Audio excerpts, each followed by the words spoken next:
In this brief video tutorial, I'll be going over how to complete the analysis on pages 155 and 156 of your course textbook, which also aligns with section number 13 on your summary assignment instructions.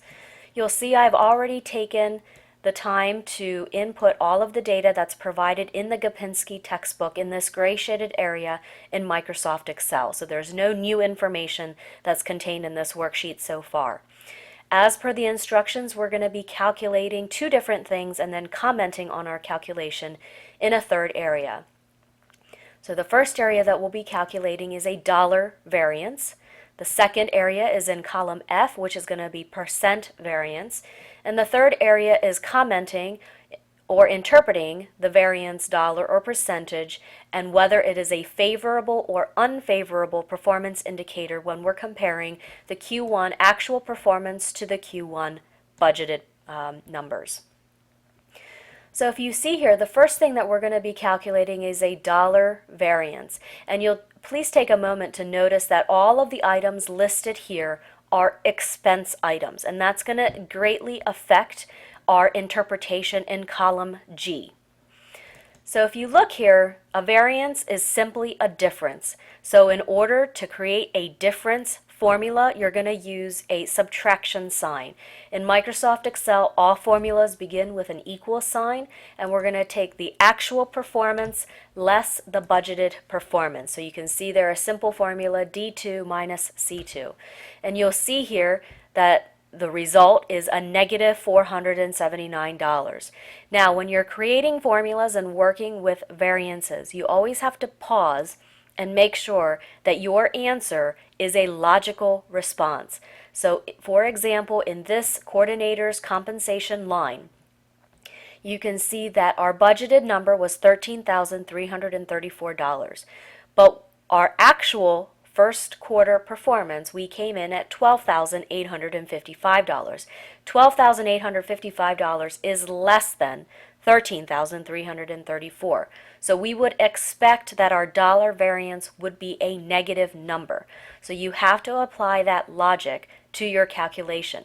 If, for example, you had done the budgeted performance less the actual performance, you would get a positive $479.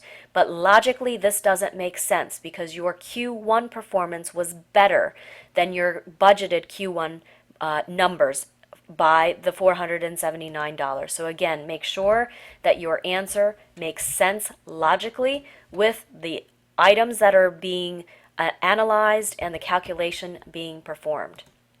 In Microsoft Excel, you can use autofill to go ahead and populate the remaining formulas for the other expense lines. There's no need to do it one by one.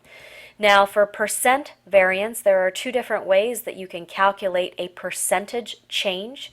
You can use the variance figures that we calculated in column E and compare them to the original budgeted numbers.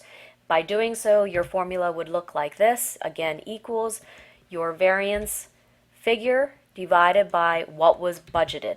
And so you'll get a negative 3.6%, meaning that just like when we calculated variance, we came in at $479 less than budgeted performance. That's equivalent to saying that our coordinator's compensation actual performance was 3.6% better or lower than the budgeted amount. Again, use autofill to complete the rest of the formula. Now you can comment on whether the changes, whether the variances were favorable or unfavorable. Favorable meaning good, unfavorable meaning bad. So if an expense item came in less than what we budgeted, that would be a favorable change. In the next line, you can see that we actually performed worse than what we had budgeted. Our hygienist compensation, we had budgeted $7,041, but our actual, what we paid out in hygienist compensation was $8,614. And so we went over our budget by $1,573 or 22.3%. So this change would be an unfavorable change. And then you can go through the rest of these lines and determine whether it was favorable or unfavorable, and your response should look something like this. I hope this video tutorial was helpful. Thank you for watching.